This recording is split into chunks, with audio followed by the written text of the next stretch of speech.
কোন সূরাটি তিলাওয়াত করা বরকতের, ছেড়ে দিলে আফসোস করতে হয়, আর জাদুকররা তা মোকাবেলা করতে পারে না?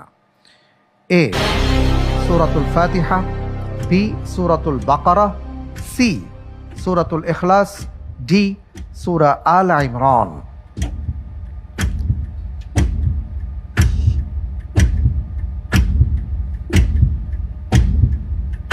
আলহামদুলিল্লাহ, আমি আল্লাহর উপর ভরসা করে উত্তর হিসেবে বেছে নিচ্ছি সূরা আল ফাতিহা, অপশন নম্বর এ। সূরা আল ফাতিহা জি ফ্রেজ করে দিব, জি ইনশাআল্লাহ। লক করে দেওয়া হোক অপশন এ সূরা আল ফাতিহা। প্রশ্ন ছিল কোন সূরাটি পাঠ করা বরকতের, পরিত্যাগ করলে আফসোস করতে হবে এবং জাদুকররা তা মোকাবেলা করতে পারে না বা অক্ষম। আপনি বলেছেন সূরাতুল ফাতিহা। আপনি যে উত্তরটি দিয়েছেন আপনার উত্তরটি সঠিক হয়নি। আলহামদুলিল্লাহ। কোনো সমস্যা নেই, আলহামদুলিল্লাহ।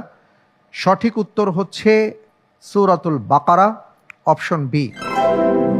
আবু উমামা আল বাহিলি, তাঁর থেকে একটি হাদিস আমরা জানতে পারি। তিনি বলেছেন সামিআতু রাসূলুল্লাহ সাল্লাল্লাহু আলাইহি ওয়াসাল্লাম, আল্লাহ রাসূল সাল্লাল্লাহু আলাইহি ওয়াসাল্লামকে বলতে শুনেছি, তিনি বলেছেন ইকরাউল কোরআন ফাইন্নাহু ইয়াতি ইয়াউমাল কিয়ামাতি শাফিআন লিআসহাবি। তোমরা কোরআন তিলাওয়াত করো, কিয়ামতের ময়দানে যিনি কোরআন তিলাওয়াত করবেন তার জন্য সুপারিশকারী হিসেবে আসবে। ইকরাউজ যাহরাওয়াইন আল বাকারা ওয়া সূরাত আল ইমরান ফাইন্নাহুমা তাতিয়ানি ইয়াউমাল কিয়ামাহ কাআন্নাহুমা গামামাতান আও কাআন্নাহুমা গায়ায়াতাইন। এইভাবে রাসূল সাল্লাল্লাহু আলাইহি সাল্লাম বলেছেন যে অথবা তোমরা দুটি উজ্জ্বল সূরা তিলাওয়াত করো, সূরা বাকারা, সূরা আল ইমরান। কিয়ামতের দিন এই দুটি সূরা এমনভাবে আসবে যেন দুখণ্ড মেঘ অথবা ছায়াদানকারী অথবা দুই ঝাঁক উড়ন্ত পাখি তার পাঠকারীর পক্ষ হয়ে কথা বলবে। এরপরেই রাসূল সাল্লাল্লাহু আলাইহি ওয়াসাল্লাম বলেছেন ইকরাউ সূরাতাল বাকারা ফাইন আখাযাহা বারাকাতুন ওয়া তারাকাহা হাসরাতুন ওয়ালা তাস্তাতিউহা আল বাতাল্লাহ।